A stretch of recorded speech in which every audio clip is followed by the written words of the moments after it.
السلام عليكم. waxaan maanta la kulannay gaarigan kula kulannay abwaanka weyn cilmi daashe wuxuu maanta tagay maxshirku tagay waxa wax ka weydiinay mataqaana hadallo oo xaggaas ka yiri maxshirka uu ka yiri baan wax ka weydiinay cilmi ka waran horta waxa la isku hayo oo la leeyahay ha lagu heshiyo gaalka iska xabadeynayso waa miis cuno lagu cuno miiska shanin baa markii hore fadhiyay oo daarooda waa side iyo absame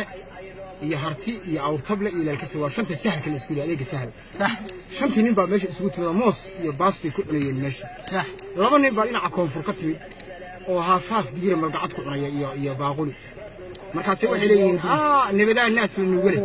laalkisa u jooga wixii hadii nabadi naas la nuuga ay leedahay adiga laga helo baa leeyahay doortii qadari la qadaynayay digirtiina ay gees laga cunayo baa mid kamid laba nin oo koonfur ka timid wuxuu yiri walaaxaan dareemo haaya saakiin la socday oo koonfur ka yimid baa wuxuu ku yiri ariya xaadireemo haayda si cariiri dhulka ay ugu yarbiyo dhulka ilaa kuwa kale waa Jubbaland iyo Puntland iyo Somaliland iyo laakiin galmudug waa gal maran waxlaan leeyahay kuma jirto waa galmudug state of Somalia maxay tahay state gaargacmaha state la bixi kare walaaxaan dareemo haaya salaaxaan dareemo haayda si cariiri iskala bixinayna miiska cabitaan saaraad u baahan tahay la daatay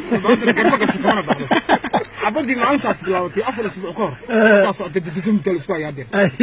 hal geela kacday marka ka cayaliyaa shad geela hal fariisiya leeyahay qoladan dhinaca daaradka soo xigtay waxay dheen hasha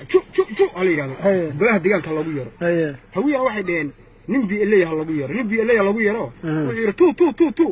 bawrba shalay hada tu ku bil tiri bal ma hal geela tu iyo tiri ku fariisanaysa